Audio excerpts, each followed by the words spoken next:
Hello, everybody. So we finished up scene four, and now we're moving on to scene five of Romeo and Juliet.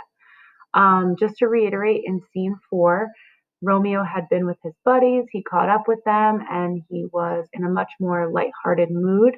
Um, Obviously, because of Juliet and because of the possibility that he will be getting married shortly. Um, he meets up with them, and then the whole tone is very funny until the nurse comes on the scene. Now, the nurse had been sent by Juliet, who was supposed to send so that Romeo could give word about whether or not they could get married, whether or not Friar Lawrence would um, do it for them. Okay. And so the nurse is looking for Romeo, finally meets up with him. Um, she wanted to get a feel for what his intentions were. And then ultimately, he gave word that the marriage was going to go, they were going to go through with the marriage. And so Juliet has been waiting for the nurse's return. Okay.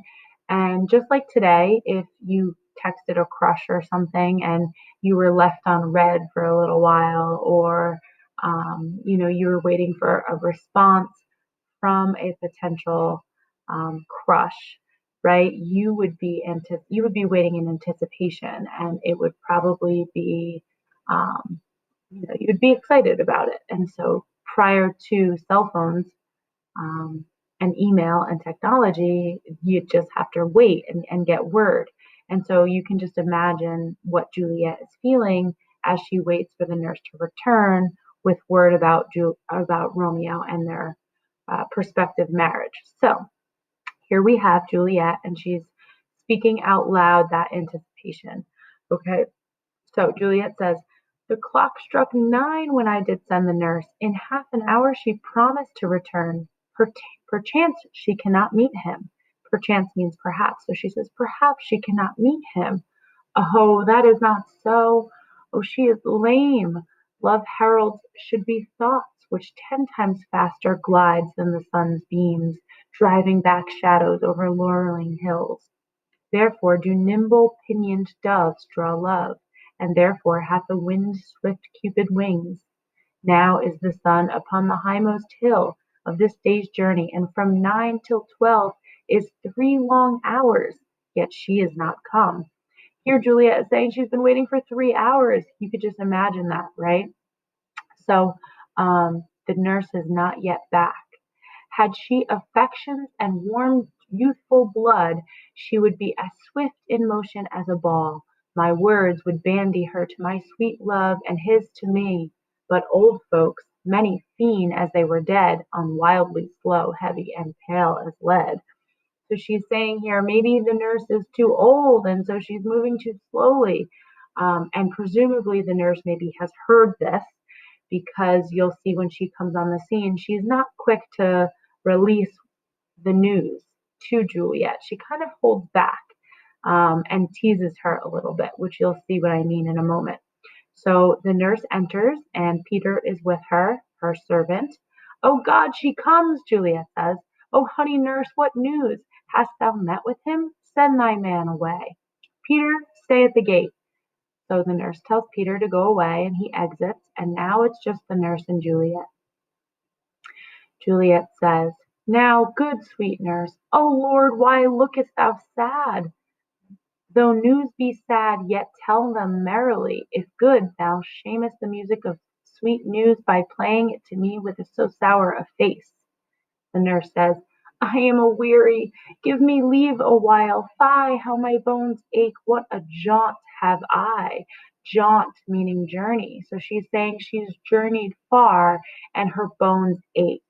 So she's kind of playing up this idea that maybe her body took a beating in the journey, and she can't yet relay the news. Juliet says, "I would thou hadst my bones and I thy news." In other words, I wish I had the news and you my young, healthy bones. "Nay, come, I pray thee, speak. Good nurse, speak. Jesu, what haste? Can you not stay a while? Do you not see that I am out of breath?" Juliet says, How art thou out of breath when thou hast breath to say to me thou art out of breath? The excuse that thou dost make in this delay is longer than the tale thou dost excuse. Is thy news good or bad? Answer to that. Say either, and I'll stay the circumstance. Let me be satisfied. Is it good or is it bad? Well, the nurse replies here, and again, this part is a little bit funny. Well, you have made a simple choice. You know not how to choose a man. Romeo? No, not he. Though his face be better than any man's, yet his leg excels all men's, and for a hand and a foot and a body, though they be not to be talked on, yet they are past compare. He is not the flower of courtesy, but I'll warrant him as gentle as a lamb. Go thy ways, wench, serve God. What, have you dined at home? Now, this part is kind of funny, okay? So she tells Juliet that Romeo is, right, better than any man in appearance, okay? But then she kind of changes the subject at the end. She says, "What, have you dined at home?" Okay, once again, kind of teasing Juliet and not getting to the point. Juliet says, "No, no, but all this did I know before. What says he of our marriage? What of that?" No, no. Oh, okay. The nurse says, "Lord, how my head aches. What a head have I! It beats as it would fall in 20 pieces. My back on it t'other side. Ay, my back, my back. Beshrew your heart for sending me about. In other words, curse your heart for sending me about to catch my death, the journeying up and down." Juliet says, "In faith, I am sorry that thou art not well. Sweet, sweet, sweet nurse, tell me, what says my love?" "Your love says, like an honest gentleman, and a courteous, and a kind, and a handsome, and a warrant, a virtuous." "What is your mother? Where is your mother?" I'm sorry. She says, "Where is your mother?" And Juliet says, "Where is my mother? Why, she is within. Where should she be? How oddly thou repliest. Your love says, like an honest gentleman, where is your mother?" The nurse, "Oh gods, lady dear, are you so hot? Marry, come up, I trow. Is this the poultice for my aching bones? Henceforth do your messages yourself." Juliet, "Here's such a coil. Come, what says Romeo? Have you got leave to go to shrift today?" "I have." "Then hie you hence to Friar Laurence's cell. There stays a husband to make you a wife. Now come the wanton up in your cheeks. They'll be in scarlet straight at any news. Hie you to church. I must another way, to fetch a ladder by which your love must climb a bird's nest soon when it is dark. I am the drudge and toil in your delight, but you shall bear the burden soon this night. I'll home to dinner.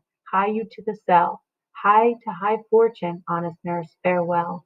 So in the end here, the nurse withheld the information, but finally let Juliet have it. And she tells him, okay, she tells her, okay, to go to Friar Lawrence's cell. And then she is going to go another way to fetch a ladder that would allow Romeo to ascend into her chamber again so that they can consummate the marriage once the marriage is done. Okay, and so that is the end of Act 2, Scene 5, right? And so you can imagine that the next scene will be their marriage. So, signing off for now. Bye.